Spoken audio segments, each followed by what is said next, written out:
إعلامية كتيرة وقامات فكرية كتيرة، بسم الله ما شاء الله، يعني من كل الأطياف والحركات السياسية والثورية موجودين معانا. أنا أعتقد برضو أن أحمد دومه يستحق هذا وأكثر بكثير، وأنا في انتظار حضوره. طبعا يكفينا شرف حضور والدة أيقونة الثورة المصرية الله يرحمه الشهيد خالد سعيد. احنا على انتظار وصولها ونبتدي على طول، مش هنعطلكم أكتر من كده. طبعا كل الترحيب بوالدة الشهيد خالد سعيد ومنا جميعا حضن الثورة الدافئ الحدود الذي يملأنا بالأمل والوجود والإصرار على أن نكمل ما بدأناه. ملك اللي عمال تتحط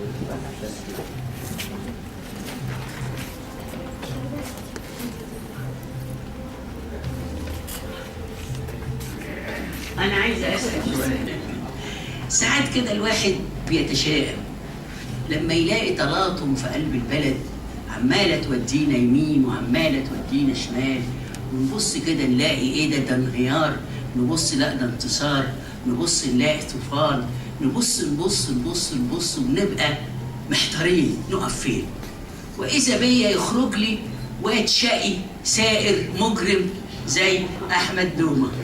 الأيام اللي عشناها في الخارج، ناس تيجي تتفسح في لندن، وقابل ناس بتتفسح في باريس، وقابل ناس بتتفسح في أمريكا.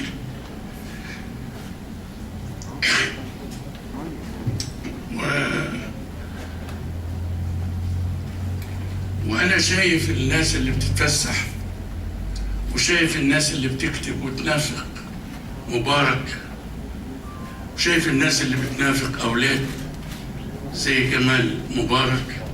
كنت أتعجب، يعني هل هي مصر اللي فيها جماعات وحضارة وأهرام وثقافة ورجال وكتاب وشعراء وأدباء منتظرة إن جمال مبارك يتولد ويكبر ويتربى في حضن أبوه وبعدين يجي يحكم مصر؟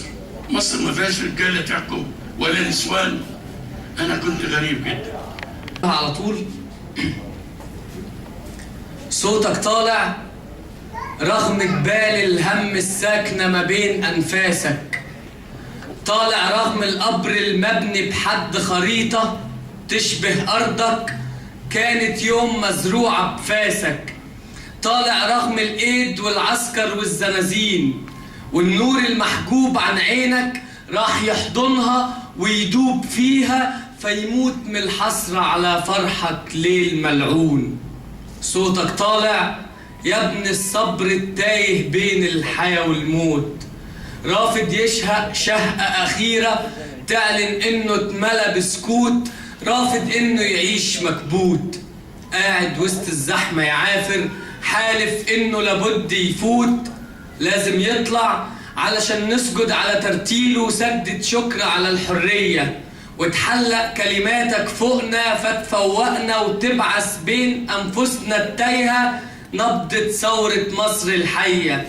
لازم يطلع علشان يعرف كلب القصر بإن الحق إرادته قوية، وإن الشعب في يوم ما يقرر يصحى هيصحى، لكن صحوة كما البركان ما بتخمدها قنبلة غاز ولا دبابة ولا جيش عسكر من الحرامية. صوتك طالع يا أحمد يا ابن الثورة الجاية.